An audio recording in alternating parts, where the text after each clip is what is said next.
This past year, we put a real emphasis on finishing, and about the first 30 minutes of each practice, we would do split guards and bigs. And I usually had the guards. And so we'd go through these finishing moves. There are about 14 finishing moves that I'll show you here. Some of them we used, some of them we didn't. We usually went through about 9 of them each day.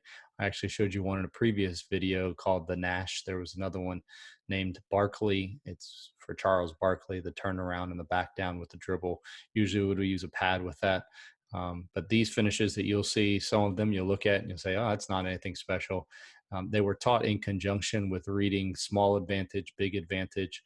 If you've seen previous videos, things that I've talked about with conceptual offense, big advantage, that's where you're wide open off of a help defender has stepped in to stop the ball and the ball's kicked out. Now a player's wide open to take a shot. Small advantage would be I'm hip to hip on somebody. A slightly bigger advantage than that would be if maybe I've beaten you by a step. And so these finishes would correlate to whether or not the defender was on the hip or if they had an extra step on the defender. The simple reach that you'll start out with that's here on the screen. You've beaten your man, you've beaten him by a step, just a simple layup. You'll see sometimes based off where the defender is, it'll be one where maybe they'll use the inside hand to reach. There are several others that you'll see here. One that I want to talk about is the stride stop, which is you land 1-2 and then go up. You can 1-2 and then fake and then turn around and shoot. I call that the rondo. You've probably seen Rajon Rondo use that before.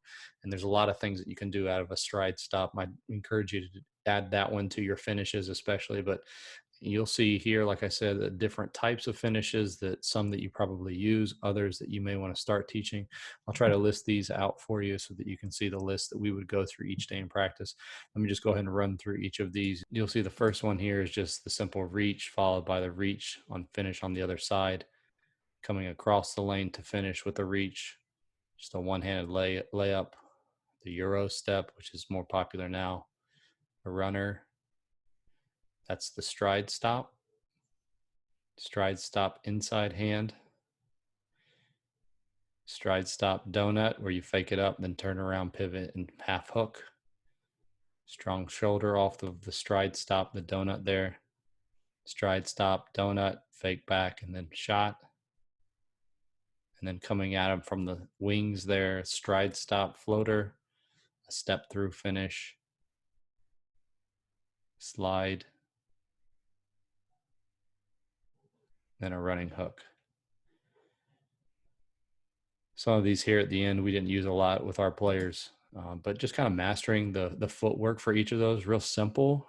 But again, I think sometimes we expect our players to know how to do them, and some of them do and some of them don't. So for us, it was fun to see. We'd practice those, like I said, each day, or at least 3 or 4 days out of the week. And it would be neat to see them add those things to their game. Some guys picked up on certain moves, others were kind of, they were partial to another type of move.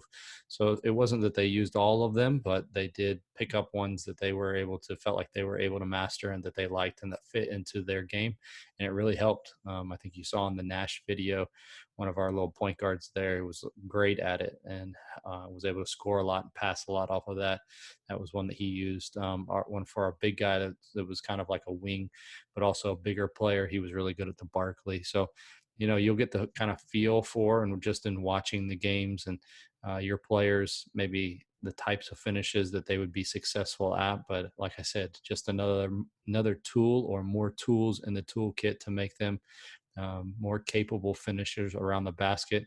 The idea again here is, as the game progresses and we continue to emphasize more and more finishing around the basket and three-point shooting, which we also spent a lot of time on, being able to have a lot of tools in your tool belt to finish different ways around the basket, I think can really help a player in the long run. So hopefully that gives you some ideas. If you have any questions about any of that, I'll try to also include a drill just to show you what it looked like when we would practice before practice, just real simple, 2 lines, passing and finishing.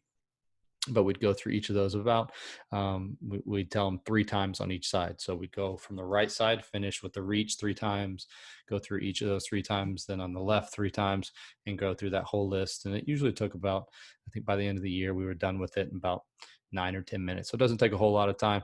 But like I said, I think really in the long run, it will help your program with finishing around the basket.